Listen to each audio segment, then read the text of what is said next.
Good evening, future masters. In the lesson number 16, we are going to study the game between Alexander Alekhine and Yates Frederik, 1922. This is a very famous game, important one, and you really have to know this one. So the game starts with d4, and we have a Queen's Gambit. Right, I'm sure you know Queen's Gambit from the movie. So bishop g5, right? And e3. Now, if you like to play Queen's Gambit, pay attention how Alekhine plays this world champion in chess, Rook c1, right? And then he plays Queen c2. So this is a very interesting way to play Queen's Gambit. You can check it out a little bit, the database like chess.com or Chess, and find a couple of games here, and you can be ready to play this opening. Rook e8. And now 95. And look at this move. This is a very interesting move that Alekhine played, 94. And this is where black made a mistake. Pawn to f5.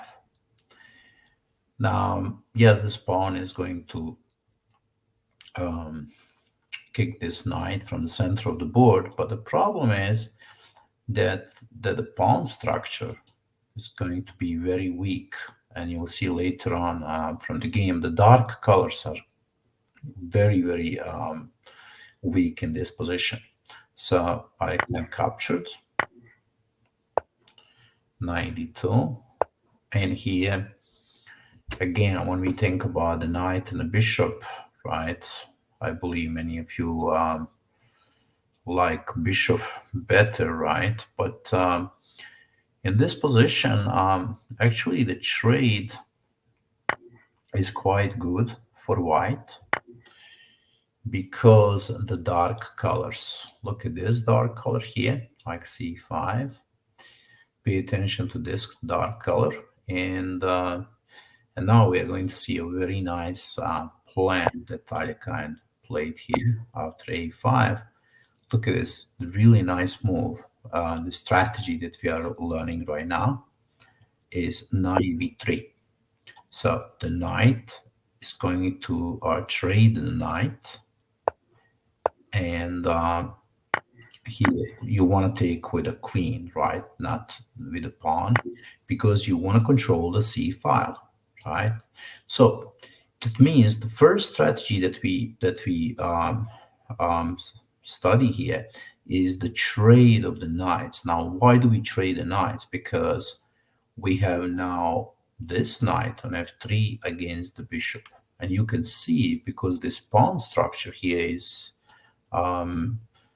like really creating this dark color square that is very weak, right? The knight is significantly stronger than a bishop, right? So now the open file is also very important. Like we'll actually see more strategies here on open file. Now queen takes, and again you take rook c5, right? Look, the next move, rook c1. So you want to double up on the c file, control the c file, right? And then of course the knight is going to move to e5, right?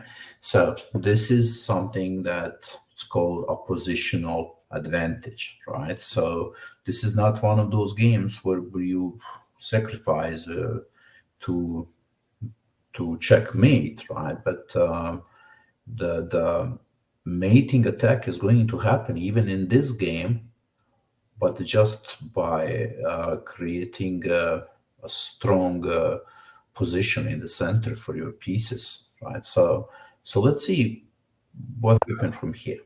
White plays knight e5 and f3.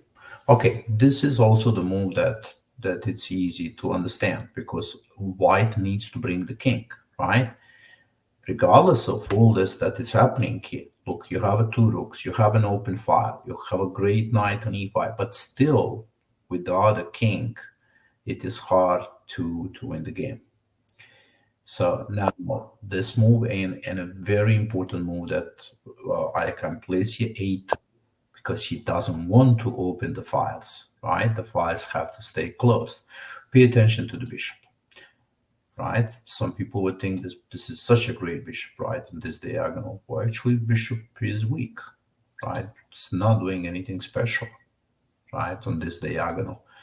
And there are many games where something like this happens, right? The bishop is on open diagonal, but nothing is happening. And h6. Now look, king is coming into the game. h4. Okay, this is also important move because that's what's going to secure the king on f4. And king g3. Rook c7. Okay. Why rook c7? Well, we know a little bit about those strategies when we have the rook on the 7th rank, right? And white wants to double up the rooks on the 7th rank and attack.